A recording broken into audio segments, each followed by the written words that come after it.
Hey YouTube. So in 1975, Stephen King released a book called Salem's Lot, and a mere 4 years later, there was a TV movie adaptation directed by Tobe Hooper, and I had the privilege of watching that last night.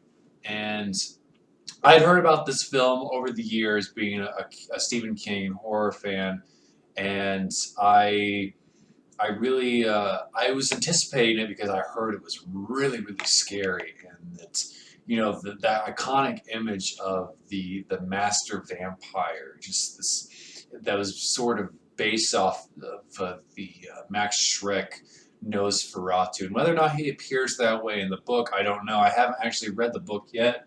I do have it, so I'm going to read it at some point. But so here are my thoughts on the movie. It's over 3 hours long, and it's it shows because there are parts where it sort of drags on, and I don't know if this is a constriction they had because they had to make it a two-part TV movie, and they're like, okay, let's put in this subplot about this adultery, or even in Stephen King's novels, he has these weird subplots that have really nothing to do with the main story, and that's kind of my main gripe with him as well. I mean, it's hard to criticize somebody who's a master, but that's some of my problems with that's some of my like minor problems with Stephen King's novels is sometimes they have all these like little side characters that have nothing really to do with the story. Um, but I mean the whole thing with the truck driver like spying on his wife who's cheating on him.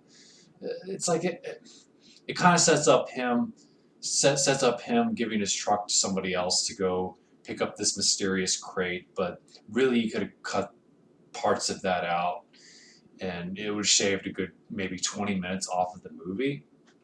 But where the film's strengths are definitely where the atmosphere in the house, because the the main characters in this movie, there are two of them. There's a boy who is a huge fan of horror films. In fact, his bedroom kind of looks like my setup here. And then there's a writer. There's a writer who has come to this town and is drawn to this house. There's this mysterious house that has all these secrets. The town is kind of pretend it doesn't exist because there's weird things that go on in this house. They think it's haunted. They don't want anything to do with it. So he's come to sort of write a book about it, and then he finds out that the place is crawling with vampires. And the film is definitely a slow burn. It kind of reminded me of The Howling in the way that it's directed. I don't know if this was intentional or not, but I think that if you're ever wanting to marathon a couple of movies together, I think that The Howling and Salem's Lot would go really well together, as opposed to having. I mean, you could always do a Stephen King marathon, but I thought that those two films would go together very well. I don't know why. It's just something that kind of occurred to me halfway throughout the movie that the way that it's scored and the way that it's directed, it seems like they're almost blood relatives.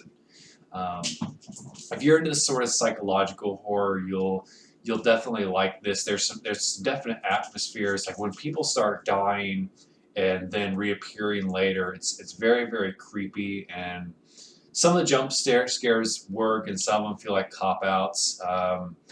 There's the one that scared me the most. Oddly, wasn't done by a vampire. I won't spoil it, but it's just like it kind of cracked me up because I wasn't expecting it, and I literally jumped. But um, the movie's the movie shows its age, but it's still a worthwhile gothic vampire tale. The vampires in this are not sexy. I think that sort of thing was popular for a little while recently and has kind of died down. And then there's been this resurfacing of the really gritty and ugly vampires. And this is one of those movies that sort of started that sort of thing, but it also pays homage to the stuff that comes before. The Christopher Lee vampire films, and it in a way feels like it is respectful of those, and there are things like there are even shots that kind of remind me of those old '60s vampire films, and I think it's cool that it has those sort of comebacks, whether it was like that in the book or if it was just that was just Tobe Hooper's addition to the story. I don't know, but I appreciated that and I thought that was neat. The film is a worthwhile watch if you're a fan of older films, and especially if you like Stephen King. It's a good adaptation, even without reading the book. I think it's a solid Stephen King movie. It's not like one of my favorites where it's up there with The Dead Zone and The Dark Tower and it.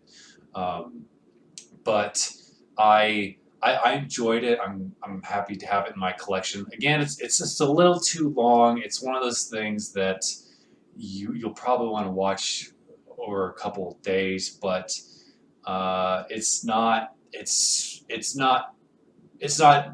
terrible by any means, but it's not balls to the wall scary as it's sometimes brought up to be. But it's worthwhile. It's a slow burn gothic horror tale about these vampires. And if that's your thing and Stephen King's your thing, you'll like it. What you see here, click below, check out my website.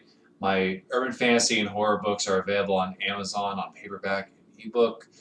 And make sure you subscribe if you like what you see here. Let me know what you thought of Salem's Lot, whether you've read the book or have seen either of the two movie adaptations. Bye.